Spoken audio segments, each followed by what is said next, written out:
these are the items that I would recommend starting out with. That's like my biggest hack as far as spit up goes. This is like the #1 item. Hey guys, what is up? It is Sabrina here and welcome back to my YouTube channel. Today we're going to be filming a video on everything that you actually need for a baby, the ultimate essential list of what you need for a baby, and I've thought long and hard about everything I'm going to talk about. I have 2 kids. I have a toddler and a baby. I feel like that the first kid is just experimentation. You have no idea what's going to work. You have no idea what you're going to like, what brands. And then by the second, you get a good idea of what you are going to need or want for your kids, and you just simplify things a lot. So this video is coming from a second-time mom, I'm not an expert. I'm sure with my next kids, I will also adjust things as I go. You can always go back and buy things if you notice you need something, but I think just starting off with this basic essential list is just useful for most parents because it's just a great starting point. I am just going to be sharing what we have used, what has worked for us. Some of these items may or may not be useful for you. If you guys are new to my channel, I create stay-at-home mom content, mostly vlogs, just vlogging the regular everyday life of a 22-year-old mom with 2 kids. If you guys are interested in stay-at-home mom content, go ahead and check out my channel, but let's just jump right into this.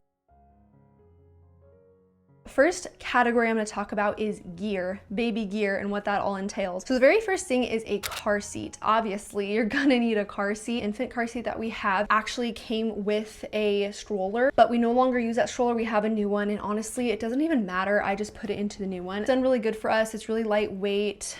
It's really narrow. It's not super long or super wide. Also did have an infant car seat that transitioned into a toddler car seat. And let me tell you, as a first-time parent, while that may be tempting, because you may be like, well, I'll be saving money in the long run because it converts to a toddler one. Do not get that if that is going to be your only car seat, because you want a car seat that can come out of the car. And those types of car seats typically don't have a handle and they don't come out of the car easily. So make sure you get one regular infant car seat that can be taken out with a handle, because trust me, in the newborn phase, you're really going to be taking that car seat in with you most places you go, into stores, at people's home, into church. I always just took the whole car seat because newborns sleep a lot. The second thing is a stroller. Everybody has different lifestyles. Some people walk more. Some of you like to baby wear. I just recommend getting a stroller no matter what. And specifically, if you know you want more kids, try and go for a stroller that will convert into a double stroller. And I personally have the Garvey double stroller and it works really well for us. I know the Mockingbird is really popular. The Even Flow double stroller is really popular. Mom Cozy has one that's great. I've heard of so many good things from all of these brands. So if you guys just want to go and do your research, check out which stroller you like. I recommend a double stroller just because when we had 1 kid, a stroller was fine. The minute we had 2 kids, now we have 2 strollers, and you don't really want 2 strollers just lying around. You can always turn a double one into a single stroller, but you can't really do that if you have a single stroller. Even if you don't think you're going to use it, just get one. Trust me, you will use it at one point. The third thing is a bassinet/crib. Now, this is going to be specific to each person. Some people like to get cribs and just have their kid in a crib from day one. Some people like to get bassinets that grow into cribs. Some people just get a play pack with a bassinet attachment.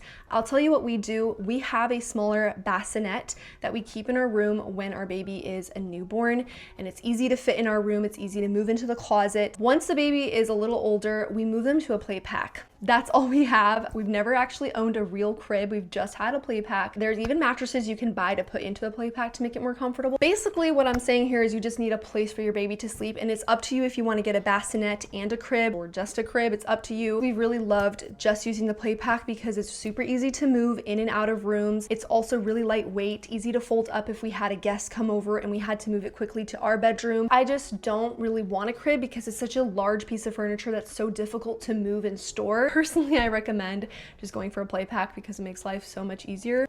Number 4 is a tabletop bouncer. Now, the reason I say this is because this is so useful for the newborn stage, and I know you're only going to use it for like 2-3 months tops, but during those 2 to 3 months, it is going to be life-saving to have a safe place that you can put your baby in, especially if you have a toddler. It is so helpful to have a designated specific place where you can sit your newborn, know that's where they are, know they are safe. If you have a newborn that likes to watch you while you cook or clean, this is great. Obviously, newborns can't sit up on their own, so having them a little bit tilted up so they can see you is definitely helpful for those beginning stages. What's next? Baby carrier. highly recommend a baby carrier. I am not a person that loves to baby wear. I don't often do it. Whether you are huge into baby wearing or not, there's always a time that a baby carrier will be useful, and there are so many on the market. I know it's overwhelming. I'll tell you guys personally, I really like the Mom Cozy baby carrier for the newborn phase. We also have a Be Estate baby carrier that goes from a newborn to the back. You can put your baby in the back. That's really nice option. Whatever you decide to go for, just finding a simple baby carrier that is comfortable for you, comfortable for the baby. Number 6 is a bathing seat. Now, everybody has their opinions on whether you need this or not, but personally, this is an extra piece of baby gear that we have found so incredibly useful for those newborn phases when we need to give them a bath and we don't just want to lay them flat or have two people awkwardly try to hold a slippery baby in the bathtub. It's just so convenient to just place the baby on this little bathtub. It's easy to store because we just hang it up on the curtain rod, so it's not like sitting in the bathtub or sitting in the bathroom and getting in people's way. It makes it super easy to clean them. In my opinion, babies will enjoy baths a lot more if they feel comfortable and secure. So instead of you trying to hold the newborn and trying to wash them that way, they can grow up to fear bath time when they don't feel secure. This way they sit in the seat, they are secure. You can put a cloth on their tummy to make them feel extra secure and wash them gently, and they absolutely love it. My baby's 8 months and he can sit up in a bathtub, but I still use this bathing little thing. The last piece of baby gear I'm going to mention is a diaper bag or a diaper purse. Now, I have 2 videos on my channel on my diaper purse and what I keep in a purse. I personally prefer a smaller bag, like a little tote or a purse to carry their stuff in from day one. That's just me personally.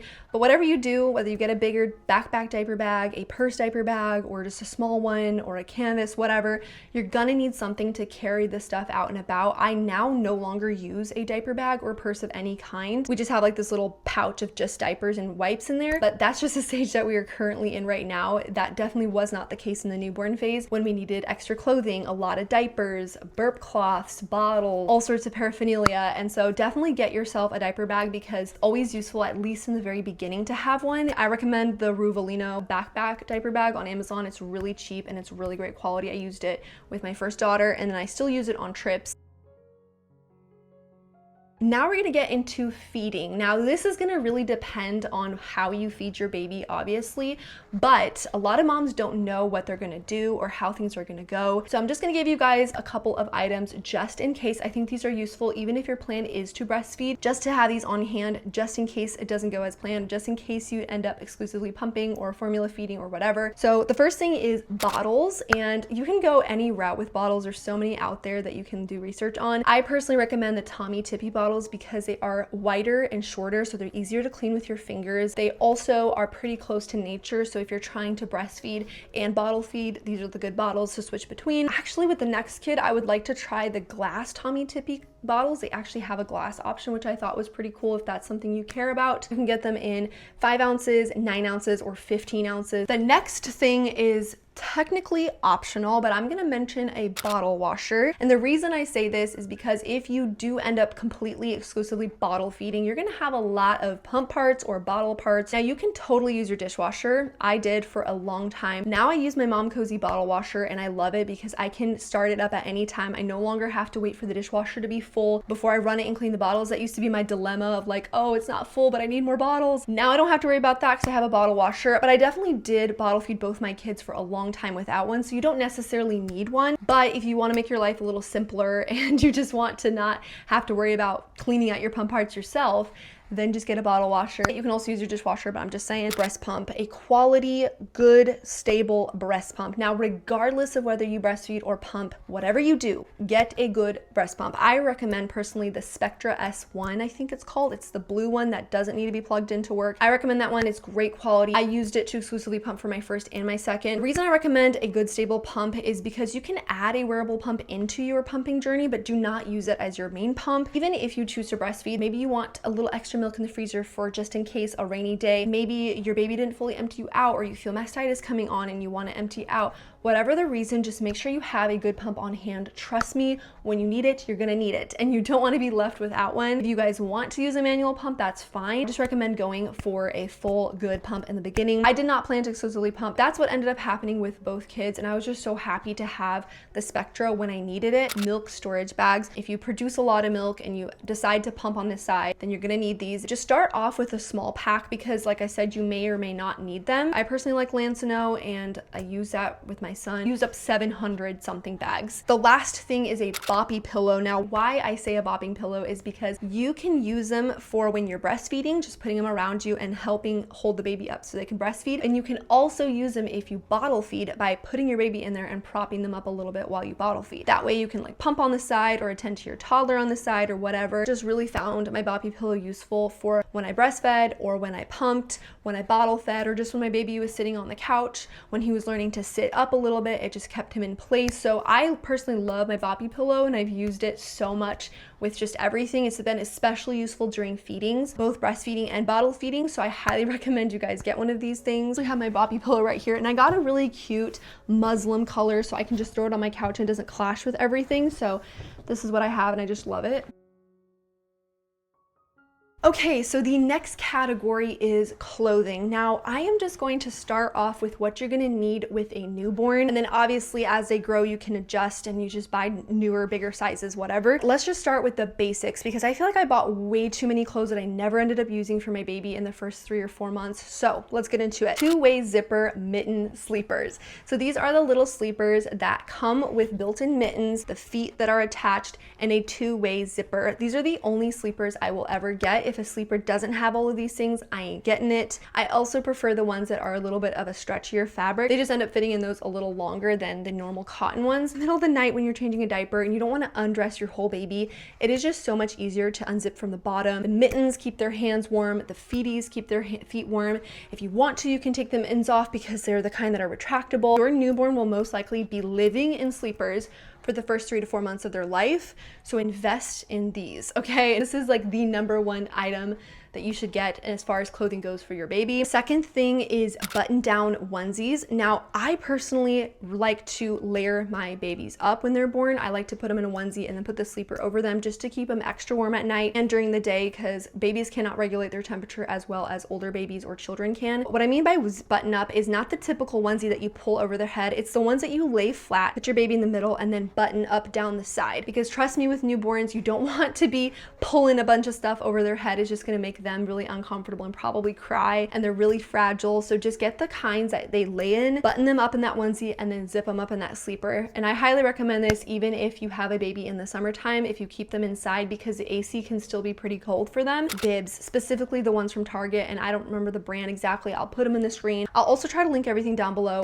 I recommend these bibs the most because they are lightweight, really easy to fold and carry around with you. They also don't bunch up around the neck like the bandana ones do. I hate those ones. These ones catch the spit up, they're waterproof, and they just look a lot cleaner and sleeker than most bibs. The reason you're gonna need bibs is because they will most likely be spitting up a lot as well as drooling, and so these just really help keep their outfit dry because if you don't have one, they're gonna be wetting their outfit a lot. The next thing is muslin swaddle blankets, and I use these for sleep as well as big burp cloths. You will notice I do not have burp cloths in my list because I think the traditional small burp cloths are so useless. My first daughter wasn't a super big spit uppy baby, but my second was, and I can just tell you this, having a big muslin swaddle blanket to be their daily burp cloth was so incredibly helpful. You can mop way more up with that than you can with a small cloth. He never had to worry about traveling with burp cloths. We just always make sure he had a muslin swaddling blanket and use that for his burp cloth as well as for his sleep. That's like my biggest hack as far as spit up goes. The last clothing item I'm going to be mentioning is sleep sacks. Now, I swaddled my baby for as long as I could, and then once he started rolling over, I switched him to sleep sacks, and you can buy different thicknesses. So you can get thinner ones for the summer, you can get thicker ones for the winter. We keep ours, and I think it's like 3.5 tog at all times because our house is frigid in the summer and it's frigid in the winter. I personally cannot sleep if the house is too warm, so we have to keep the temperature down, and I need to make sure my babies are comfortable. Obviously nothing extreme here. It's like in the 67, 66, and I just put them in these sleep sacks to be like a blanket that they wear and keeps them warm, and it's just like a blanket that never can come off of him. So I really love that. That's it for the clothing. Honestly, guys, just keep it so simple, make it really minimal. Do not buy a million things. As far as how much of each item, that's definitely up to how often you do laundry. Definitely do not go crazy on the clothing because what you're gonna do is just end up with a bunch of clothes that they hardly wear because they grow so fast. You just want to be comfortable and practical with newborns. Add more as you see fit. Don't go and buy a ton of unnecessary stuff and then find that you never even use them. Okay, the last category is hygiene. Now, the first thing I have is obviously diapers. I recommend buying small packs of diapers at first because your baby will grow so fast. When people say newborns grow like this, they mean it. Both my babies were probably in newborns for maybe like 3 weeks, if even that, maybe 2 weeks, and then they switch to size 1, and then 2 weeks later switch to size 2. Like, they grow so fast, and I always like to switch up rather than have them too small because I just notice way more blowouts when they're too small. Have diapers, but don't go crazy with it. You can go to Walmart and just buy the super small packs. From there, just buy the next size up. Do not buy big boxes of size 1 or 2s.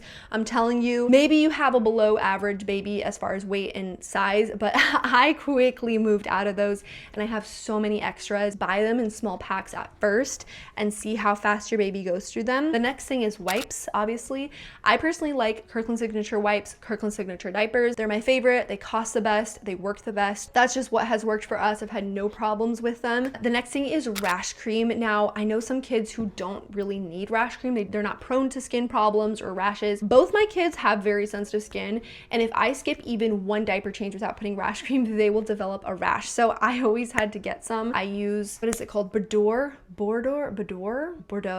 I don't even know how to pronounce it. I also have used Weleda, A&D ointment, although honestly that wasn't very helpful for me. I don't know. You can just look into it, but just make sure you have some rash cream on hand. And if you notice your baby needs something stronger, you can go buy them something stronger. The next thing is a butt spatula. I know you guys be like, what is this? You do not need this. Listen, I do not know what was wrong with me with my first child. I used my hand, my finger, to spread the butt rash cream. Do not do that. Not only is it so hard to wash off, it's also just so gross and it's unnecessary. Get yourself these super cheap butt spatulas. I literally bought a pack of 3 for like $6 or $7 on Amazon. They literally just look like little spatulas that you just wipe the cream onto, squeeze the cream onto, and wipe it onto their butt, and you can easily wipe them clean and wash them. Or you can get like the little swipe. It's like a tush swiper, I think, that you screw onto your cream, and that's what I use on the go. But do not use your fingers. There's no need to do that. I think it's a great tool, so simple, and I just keep it in their diaper changing caddy at all times. Next thing is a foldable changing pad. I've never had an actual changing pad